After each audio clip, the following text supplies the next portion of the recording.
Okay, so we have some clues on what the Department of Justice might actually be looking into when it comes to their subpoena that they issued for Fani Willis's international travel records. Well, a new article has come out in the New York Times that has given us a little bit more of a clue. We know that they are looking at a trip that Fani Willis took to the Bahamas in November of 2024 after she was reelected. The New York Times reporter did reach out to Fani Willis's office, and the spokesperson there said that she took a trip to the Bahamas with her chief investigator, and not Nathan Wade, I know y'all are thinking that, to a leadership conference put on by a company called Vera Causa, and that it was paid for by the campaign, and the spokesperson is basically saying, nothing to see here, move along.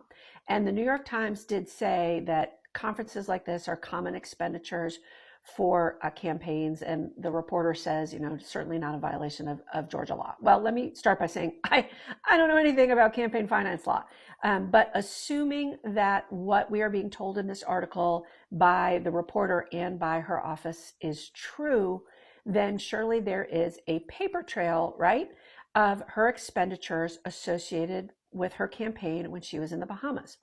So I went online to the Georgia Ethics Commission has all of the expenditures that are filed by politicians when they run their campaigns, and you can look at them. So I searched by Fani Willis's name, pulled up her filing for the second half of 2024. This is an 831 page PDF, but really only the last 150 pages of it are expenditures. The first portion of that is all the contributions that they have to list out. Well, I sat down and flipped through all roughly 150 pages of her campaign expenditures for the second half of 2024. I could not find a single entry that refers to the Vera Causa group, that mentions any kind of airline travel in November of 2024, mentions any kind of hotel stay in the Bahamas during that time that her campaign would have paid for. And certainly, look, I know that sometimes you reserve stuff in advance and maybe they don't show up exactly in November, but I looked through everything for those 6 months, the second half of the year. I also flipped back through the first 6 months of 2024 and the filing from 2025, just to see if I could find anything associated with this trip to the Bahamas.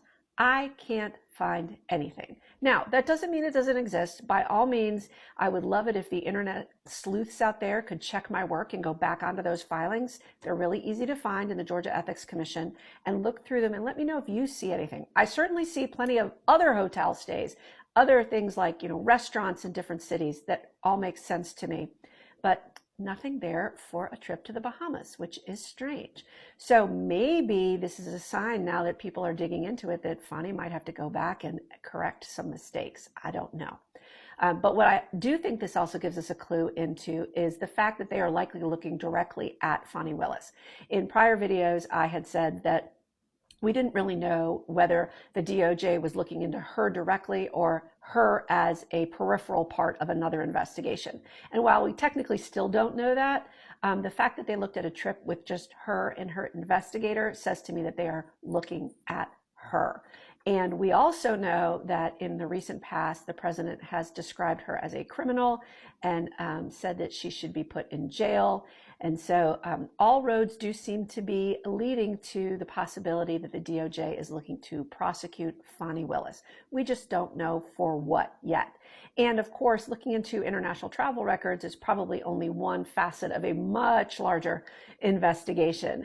So I will continue to keep you updated about that. I did want to share one or two strange things that I did see when I was flipping through those records. One is, here we have a donation that Fani Willis made to Sonia Allen's campaign for $3,300. That's a big campaign contribution.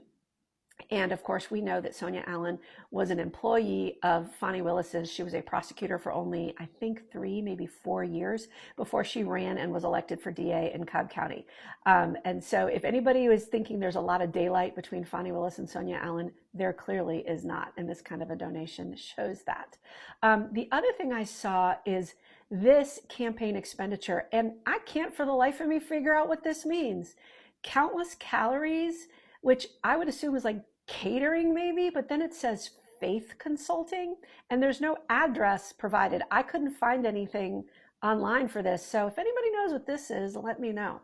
And the last thing I'll say is if you do decide to go back and flip through all of her campaign expenditures, first of all, your mind will be blown on how much money campaign managers and campaign consultants make. I had no idea. That is an insane amount of cash that those folks get paid. But if you do find any indications of her campaign properly filing anything associated with this trip to the Bahamas, please let me know in the comments, because obviously I could have missed it, but I didn't see anything. So I will keep you updated.